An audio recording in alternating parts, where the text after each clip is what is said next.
Hello mga mesas, hello mga mare. For today's video, ayan nga po mga mesas at ako pinagbabanli ng aking mga gamit, nag-sterilizer ng mga gamit sa pagmamanicure sa aming maliit na linisan ng kuko sa bayan. Ayan nga po at kaya po kayo naglilinis mga mesas, ay ako po may service. Habang iniintay ko si Agom ay akin pong binanlian, nilinis ang aking mga gamit sa pagmamanicure.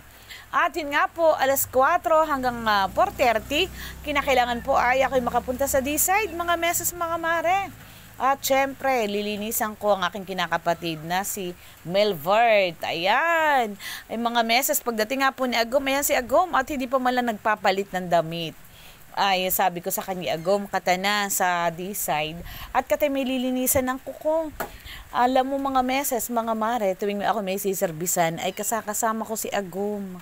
Siya yung aking driver, siya yung aking taga-bitbit, ang aking mga dala. Hindi lang tuwing ako may mamanicurahan, tuwing ako ay may make-upan, kung ano pa mga meses. Ganyan po talaga. Dapat ay magkasama sa hirap at ginhawahan eh. Hindi lang sa sarap. Dapat ay pati sa hirap. Ayun nga po mga meses, mga mare, at habang nagdadrive si Agum, ay kami pinagkukwentuhan. Sabi ko kay Agum, ako'y magsiservice at ako'y kinontak ni Milvert sa cellphone na sabi siya aking servisan. Ay ako naman hindi agad nakapunta, mga meses, at ako ngay walang service. Ay di ang ginawa ko, inintay ko pa si Agum. Ayun nga po at habang nagdadrive si Agum, sabi ko, Agum, ay ganda naman dito. Ay saan ba gandaan dito? Para po ako hindi taga dito, honey. Ay, huwag ka naman. Ako'y lihiti mong taga rito, mga meses, mga mare. Ay, alam niya ang shortcuta. Nadaig pa ko ni Agum. Ako'y maliligaw sa sariling bayan, mga meses, mga mare. Ayan nga po. At sabi ko, ako'y excited na makarating sa D-side, mga meses, mga mare. Bagaman po at hindi paggabi ay ako'y excited na, sikat na sikat yung D-side, hindi ko pa nararating, mga meses. Hindi ko pa malala pupuntahan.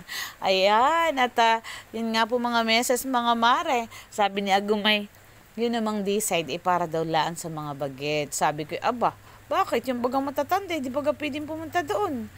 Kahit mag-asa-asawa.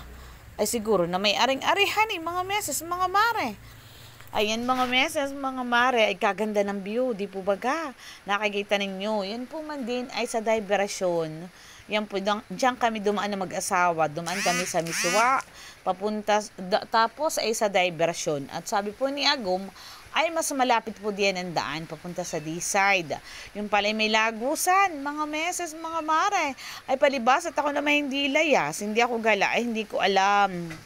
At yun nga po, may gilat si Agum, may aking kasama kung hindi ako nagkaliligaw.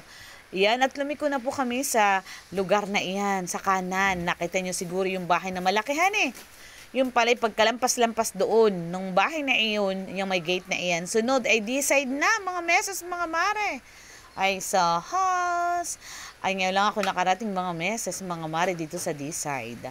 Ayan nga po mga meses, at ito pala yung malaki, maganda. At napakalinis sa mga meses.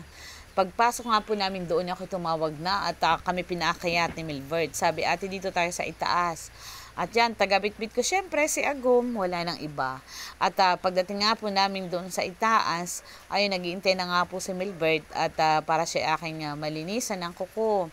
At habang sabi ko kay Milvert, pwede bagang ako ay mag-video? Ay sabi sa akin, ay sige po ate, ako na yung pinayagan niya. Hindi na kami nagpakuha habang siya akin nililinisan. Thank you so much, Milbert.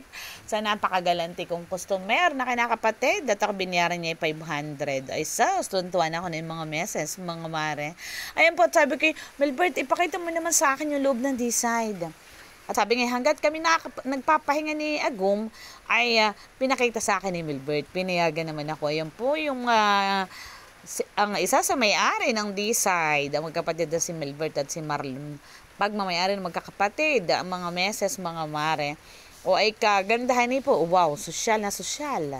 Talaga naman. Yan po ay wala pang tao, mga meses, mga mare. Dahil yan po ay maaga pa. Ay sa kagustuhan ko lamang po makita yung loob ng D-side. Ay ako'y nagpaalam sa may-ari. Sabi ko ay patingin. Kaya mga meses mga mare, kung kayo po ay gusto nyo mag-enjoy, pumunta lang po kayo sa D-side. At talagang kompleto naman mga meses mga mare, napakalinis, wala pa akong masabi. At fully air condition mga meses, mga mare. Kaya ano pang hinihintay nyo? Punta na po kayo sa D-side. Ito po ay nasasakupan ng Barangay Kumon, mga meses, mga mare. May daan po. Kagaya po ng naipakita ko kanina, may daan po sa diversyon mga meses.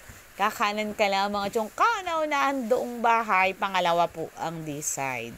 O di ba mga meses, mga mare, kagandahan eh. Ako pa'y tuwan-tuwa. Ako'y bano sa ganian at ako po na may matanda na ay ako hindi mahilig pong gumala at hindi ako mahilig sa mga ganiyang lugar.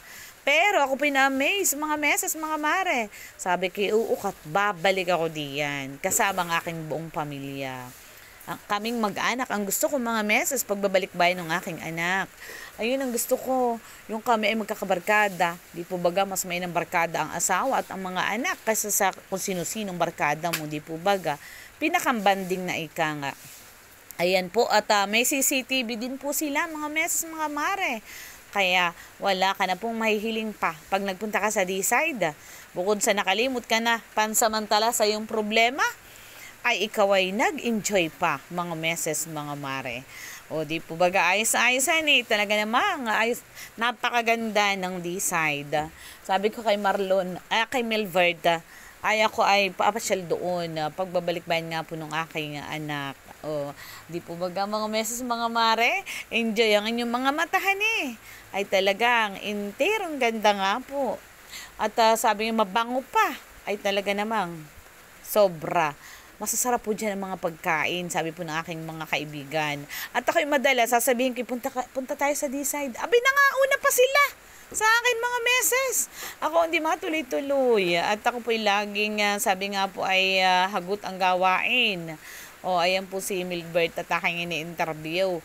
Sabi ko, dito bagay ganito. Oh, sabi sa akin, oo ate, dito po'y maraming napunta. Oo nga naman. At nakikita ko sa mga post ni Marlon, no?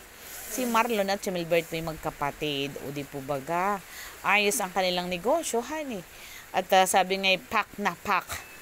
At napakarami pong pumupunta dito. At tuwing kami customer ay lagi ng pinag-uusapan ang D-side.